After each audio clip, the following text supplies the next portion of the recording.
first 3 to 5 seconds of meeting you, in case you don't have kids, everyone you care about dies like pigs in hell. It's that important they like you. Let's see if you use your body differently. Ready? Go, go, go.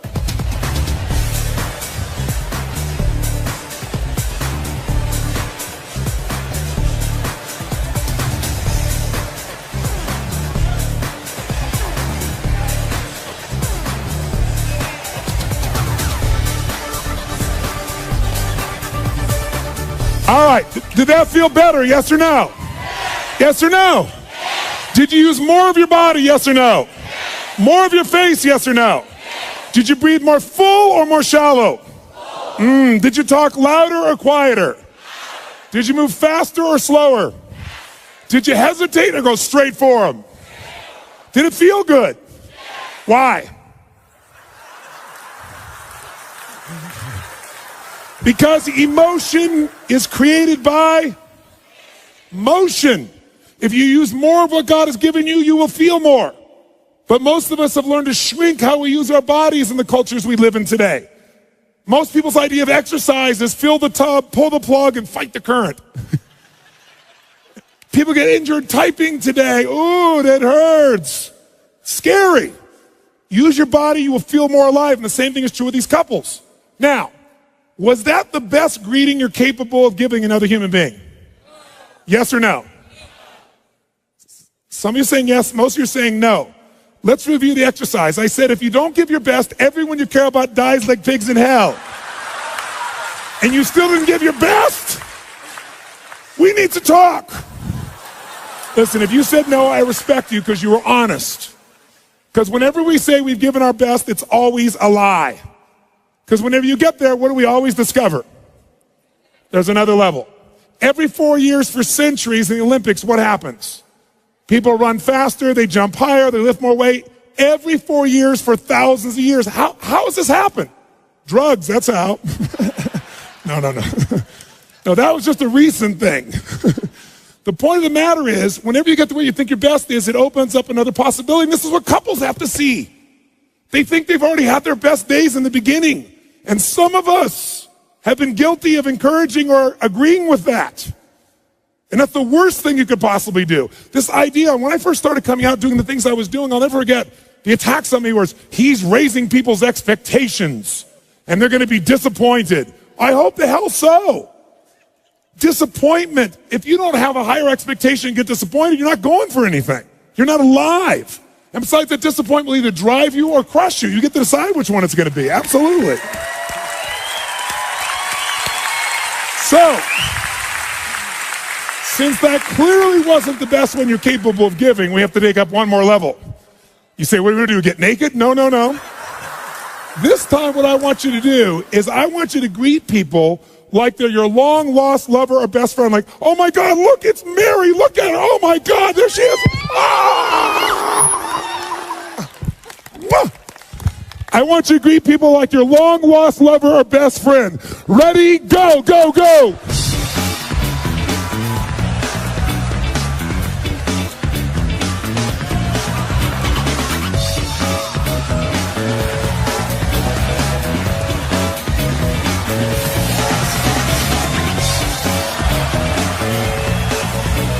Did that feel better, yes or no? Yes or no? Did you use more of your body or less of your body? More of the muscles in your face or less? Did you breathe more air in or were you more shallow? Yes. Did you talk faster or slower? Did you hesitate or go straight for them? Did you talk louder or quieter?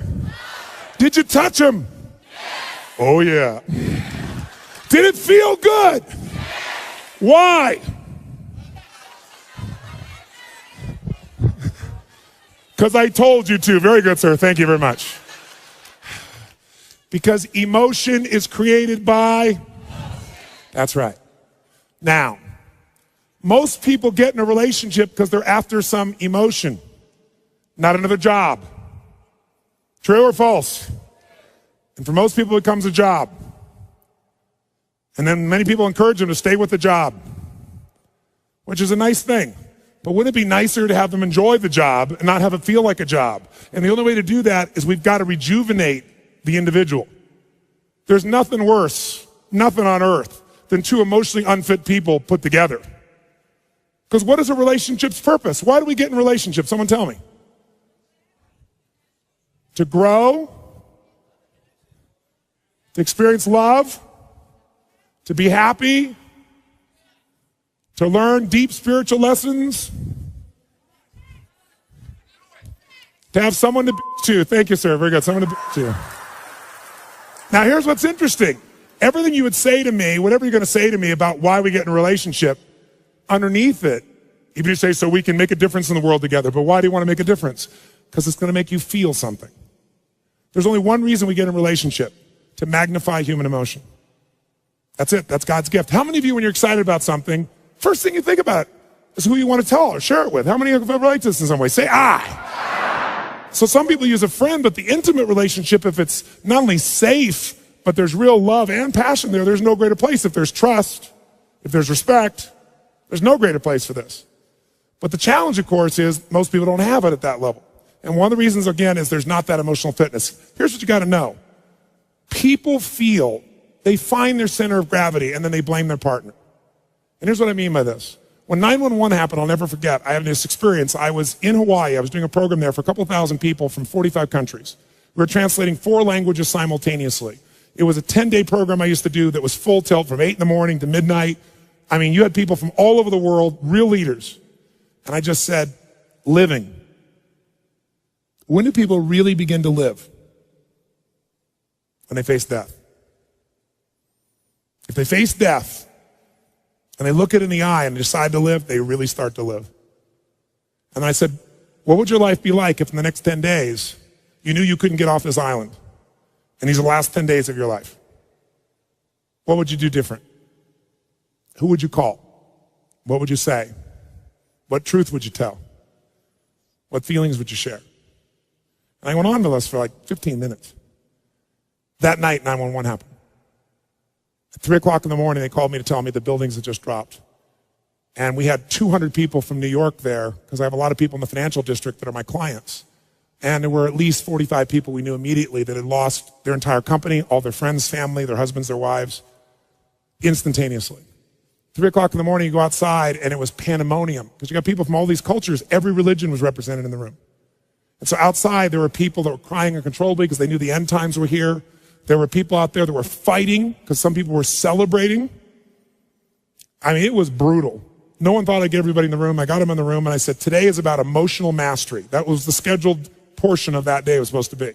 I said, and this is the real test. And so we brought people together, and I got people to express to me and tell each other, at the moment that 911 happened, what did they focus on? Because these are 3 decisions that shape your life. Number 1, what are you going to focus on? Right now while I'm talking, you're making a decision what to focus on, and it's what shapes your life. It shapes every relationship. It shapes your entire destiny. Are you focused on what this is going to mean to your life? Are you focusing on who the hell is he to tell me that? Are you focusing on the smell of your neighbor after that jumping up and down? Whatever you focus on, you feel, don't you? Even if it's not true, you feel it. So focus is the first decision we make. Second decision is, what does this mean? Is this the end or the beginning? If you think it's the end in a relationship, you're going to behave very differently than if you think it's the beginning. Is God punishing me with this? Is God teasing me? Is God challenging me? Is this God's reward? One shift in meaning instantaneously changes your emotion, and your emotion is your life. And then the third decision we make every moment is, what are we going to do? Pull back, go forward, give up, sit down, stand up, make it happen. So I ask people, what'd you focus on? What did it mean? What'd you decide to do? And people stand to share this. And afterwards, one woman raised her hand, and she was from New York, and she said, you know, last night after your talk, she said, my boyfriend had asked me to marry him. And I told him no, because my previous fiance had been murdered and killed, kidnapped and killed. And she said, I'm not over that. And he said, well, you go to that stupid seminar, then it's over between us. And she said, then fine, it's over. And she said, then when you said that first night, I got chills. So I called him last night at midnight to leave a message to tell him how much I love him, that I want to marry him. And she said, he called me back at 3 o'clock this morning. She said, but I didn't get the message, but I have it here. And he was at the top of the World Trade Centers where he worked. And she actually has a voice. She was on Larry King later on sharing this. And he plays this thing on, and he says, honey, I can't tell you what it means to me to get your message and to know that you love me. You can't imagine how much I treasure it. And he said, unfortunately, I have bad news. He said, I don't know what's happened, but the whole building's on fire. And he said, I'm not going to get out. And he said, so I just want you to know, he said, that I love you so much and that you've touched my heart and my soul so much. And if there's only one thing I could say to you is, you must be asking why God would do this to you twice with two different men. He said, I don't know, but maybe it's a lesson, honey, that whatever you do every day of your life, love and don't ever hold it back again. Don't hold back love. Don't hold back anything. Love every day you've got. I love you. And he hung up. Everyone in the room is crying uncontrollably. And then the first man who stands up is a man from Pakistan. He says, I just want to say I'd like to hold your hand and say that I feel sorry for you and cry with you, but frankly, I'm from Pakistan. I'm a Muslim. This is retribution. It was like a war broke out in the room. And so I brought him on stage, and I brought a man on stage who was an Israeli man who truly was, to say the least, more than upset with this man. He has family in the occupied territories. He worked in the Twin Towers, so if he'd been there that day, he'd been dead if he wasn't at the seminar. And we merged these people. But the biggest lesson I got, and they became friends, and they worked together for peace, and it's been, 5 years, whatever it's been now, 6 years. The bottom line, though, is this. I noticed something that day. Angry people got angry. Sad people got sad. Worried people worried. Loving people loved. This one woman was so pissed off, so I went around and asked her about things. She wasn't from America. She knows no one in New York City. This didn't affect her in any way, and yet she was raging about this thing. I said, you just get pissed off all the time. You use rage all the time. And she kind of smiled and goes, well, it's kind of like jet fuel. I brought up this woman who worked in the hospitals in New York, and she was guilty that she wasn't there to help people. But as you dig underneath, she always finds a way to be guilty. Here's my point. People, how many of you know somebody who always finds a way to be pissed off no matter what happens? How many know somebody that say, I? And how many of you know somebody that isn't funny, but they think they are? And they laugh so hard at their own jokes that you find yourself laughing too. How many got somebody that say, I? Who do you want to be with? Not hard to figure out, is it? Emotions are a habit. And when we go to relationship, all we do is magnify them. And then we find reasons to back them up. Those people used 911, as horrible as it was. I said to them, all of them, you could be feeling this sad, you're going to feel this sad, as horrible as it is that 3,000 people died. Guess what? 4,000 people die of cancer and heart disease every day in this country. And they're men, women, children, aunts, uncles, mothers, and you're not sitting around crying about them every day. Why are you so selective in your compassion? Because what we did is focus on it, and then people use that to produce an emotion. That's what people do in a relationship. You want to change a relationship? Change the primary emotion that person lives in. You want to do that? Retrain their body is one way. Only one. I'm going to give you a couple, but that's one. And the best way to do that is only if you can done it to yourself. So let's take this up one notch. Shake your body out. And notice if you sat down already, that ought to give you a clue that energy may not be at the high top of your list. Okay? It's like, oh my God, let me sit down and get comfortable. I'm not being critical of you, but just notice if you went for the path of least resistance, that's not signing up real well for your ability to transfer that to somebody else. So, but it's a new muscle, so let's use it. Let's do this. How many of you would like to have more joy, more excitement, more passion, more ecstasy in your life right now? Raise your hand and say, I. And if you really want it, you got to do it. Because emotions don't just hit you, they are triggered, and you can trigger them through motion. So here's what we're going to do. Shake your body out. And in a second here, we are going to shake this building with our energy. What I mean by that is, we are going to celebrate for no good reason. And here's why I say that. You don't need a reason to feel good. Why do you have to justify feeling good? And if you think that's weird, think about this. Most people don't need a reason to feel bad. Isn't it true? How you feeling? Like crap. How come? Woke up. And people go, I understand. But if you say to somebody, how's it going? I feel so good. How come you feel good? I don't know. I just feel good. Take that guy to the funny farm.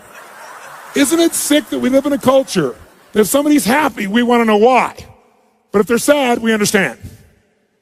That's where it is. So we got to change that pattern. So here's what you're going to do. Most people in our culture never celebrate anymore. And a relationship without celebration is a dead relationship.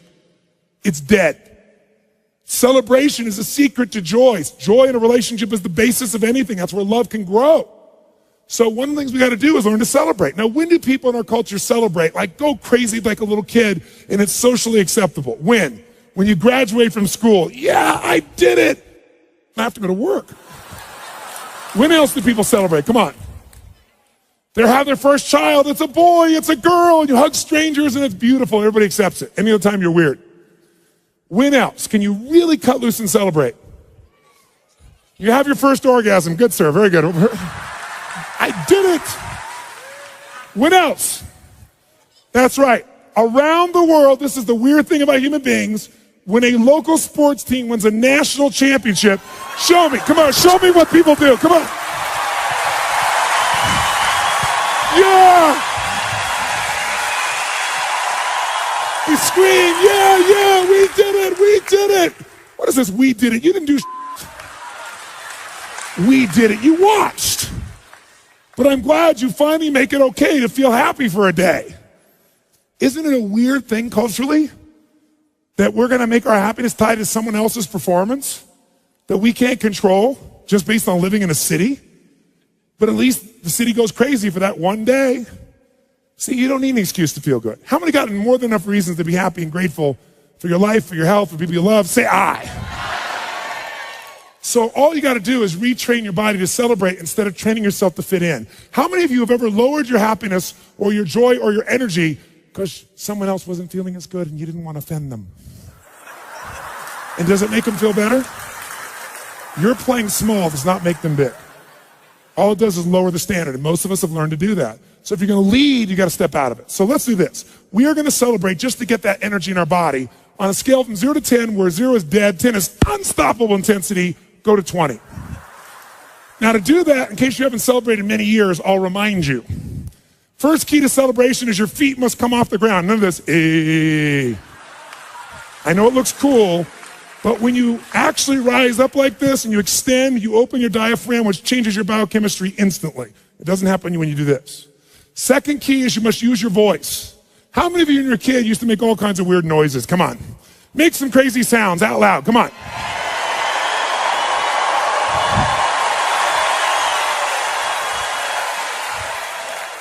I got a question for you. How many of you in this room love to sing when no one's around? You're in your car, you're singing, you're rocking.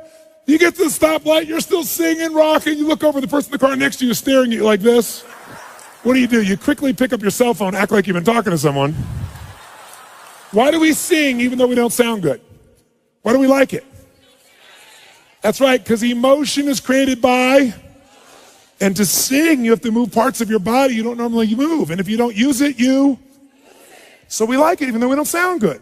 So when you're celebrating, you're going to extend and you're going to make sound like crazy. How many want to go for it? Say I. Then your job is to outdo the old person next to you with your intensity. We're going to clap. We're going to clap till we get to 3, and then we'll do it. 1, 2, 3, go!